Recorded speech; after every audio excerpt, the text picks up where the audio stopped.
Thank you. I'll be standing up here. I figured out that if you don't have a tie, it's less convenient to have this loose microphone, so I'll be standing up here. So I hope that you can all hear me properly.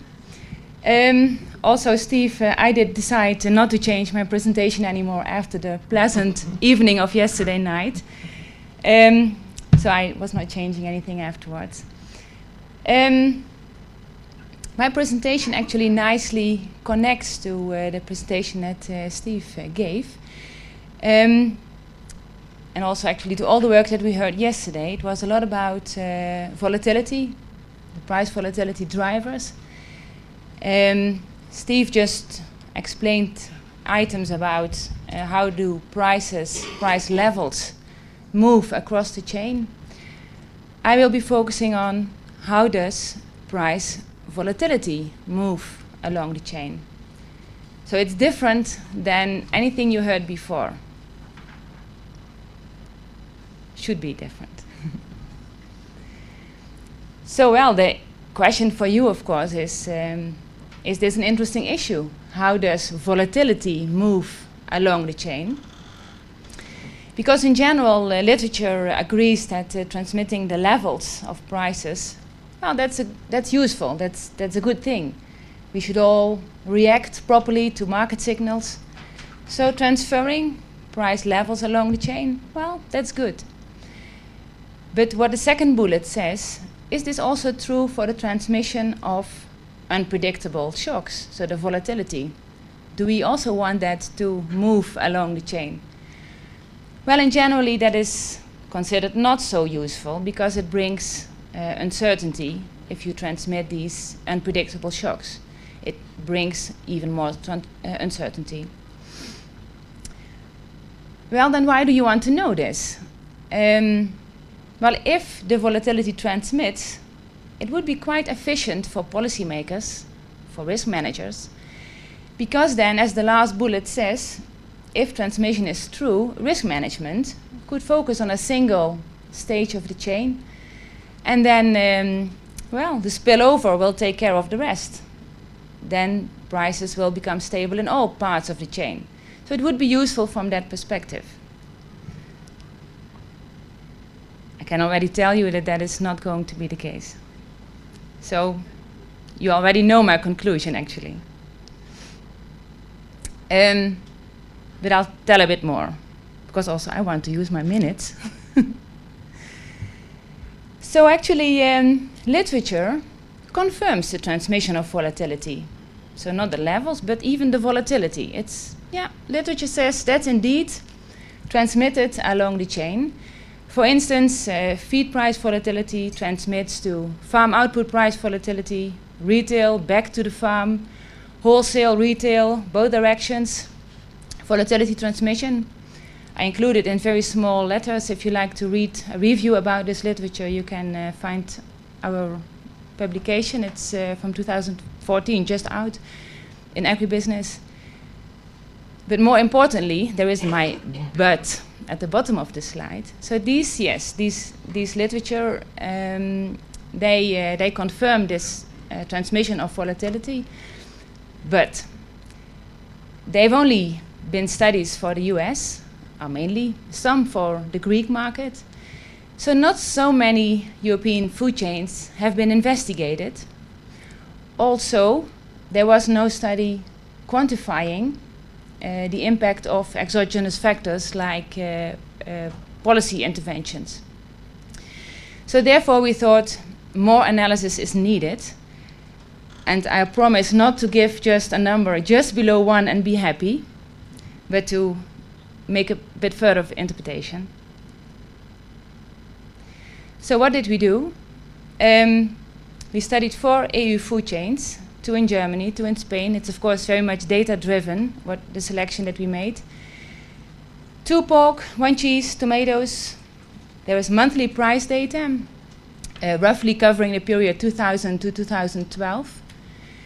There's multiple stages of the chain. For instance, for the cheese, it has the feed, the farm, and the retail. It differs a bit across the chains, but there's all the time 3 stages of the chain involved. 3 exogenous factors, including retail market power and some policy intervention changes.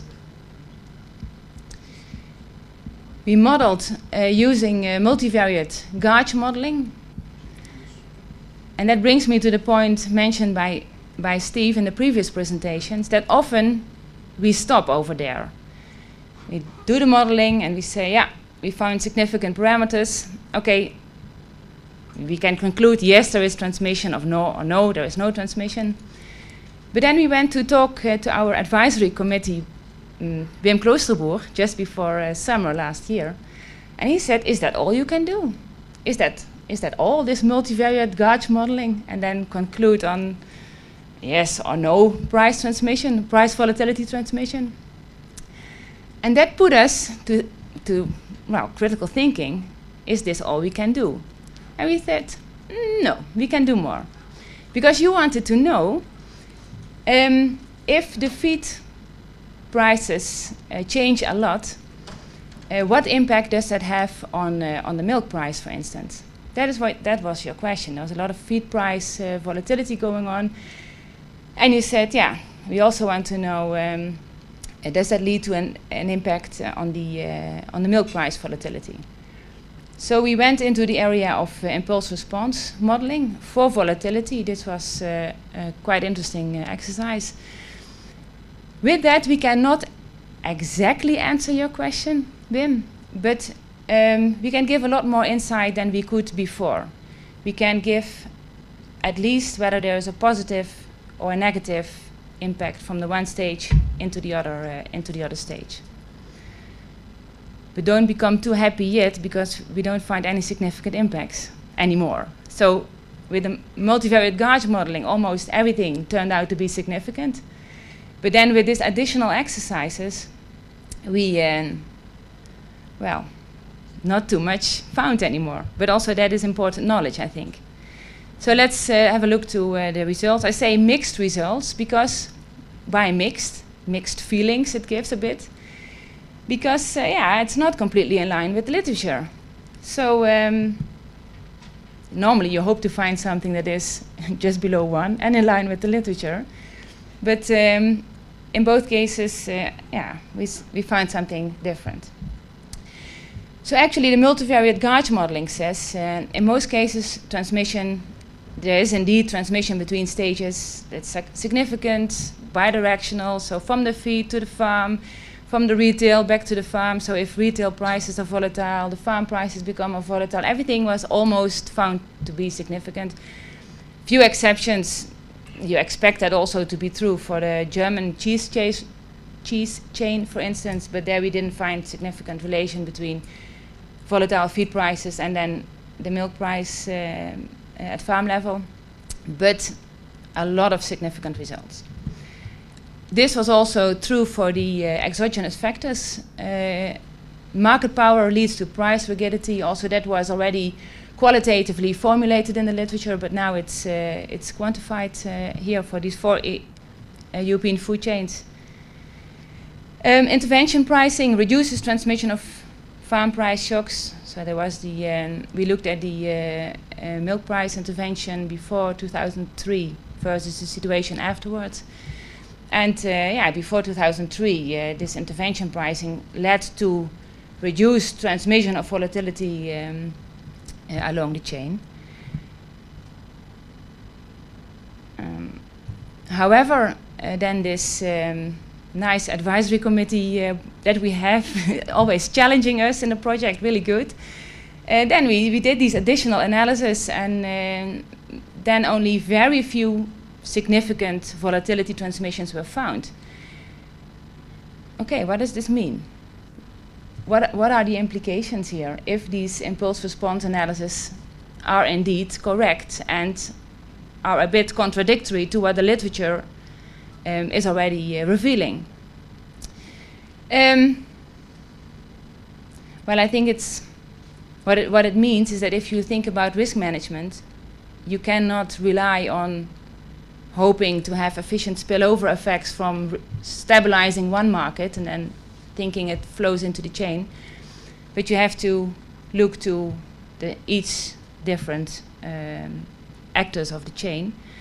Therefore, back to the risk management. Risk management is needed per stage of the chain. There's no spillovers that you can efficiently use for that. Currently, our part in the ULYSSES project exactly responds to that. We are undertaking 30 interviews with multiple actors of EU food chains. These are again the same chains I presented before, so pork, tomatoes, with actually more chains. There's wheat in France, wheat in Bulgaria added to that. So a lot of chains we will be investigating. Okay, what are the current strategies to cope with price volatility? What are the relevant thresholds for changing behavior? And what are possible improvements for these risk management solutions? Because our price volatility transmission econometric analysis say, well, you have to look to each stage of the chain, and there's no important spillover effects if we talk about the volatility. So I'm not talking about the levels, but the volatility. It's very important to keep on distinguishing that, otherwise you easily mix up things.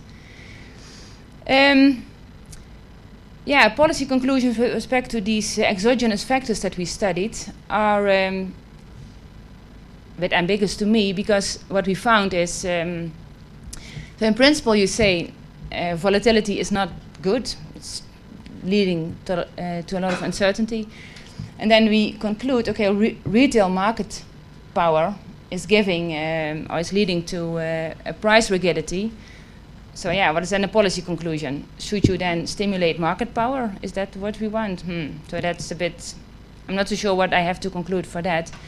Also for the intervention pricing before 2003 for milk and before 2009 for pork, there was these intervention buyings. So we find that it reduces the volatility transmission, but yeah, what is then the policy conclusion? So come back to this intervention? No, I think that's not what the idea. So I stick to my recommendation that back to risk management, look at each actors in the chain, what are they doing, how are they currently coping, what is their response if volatility goes beyond certain thresholds. And yeah, I think I'll leave it to that. And I have some time for questions. Thank you for your attention. Yeah, thank you very much. Yeah, we should take a little bit of time for immediate questions. Alberto.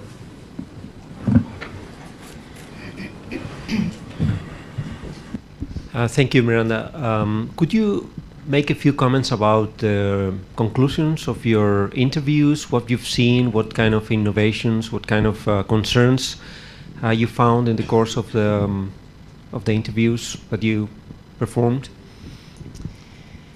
We are still in the middle of that, so Tion is going around. Maybe for those who don't know our PhD, maybe you can stand up, Tion, so that people can stand up, not only wave your hand. Tion is going around in Europe. When starting her PhD work, she said, "Yeah, it's my dream to travel around in Europe." Well, the dream is coming true. It's a lot of traveling and a lot of talking, and actually our partners are extremely helpful in connecting to the chain actors, because in general, as you all know, it's not so easy to talk to the processing company, to talk to the slaughterhouse and so on. So we are actually in the middle of it, and I would rather refrain from taking already conclusions from that. That will, of course, be in the next presentation. But for me, these econometric analyses are very important incentive to do these interviews, because you see that, yeah, there is volatility. No, it does not significantly transmit, so you have to look to each stage, and that is now the next step.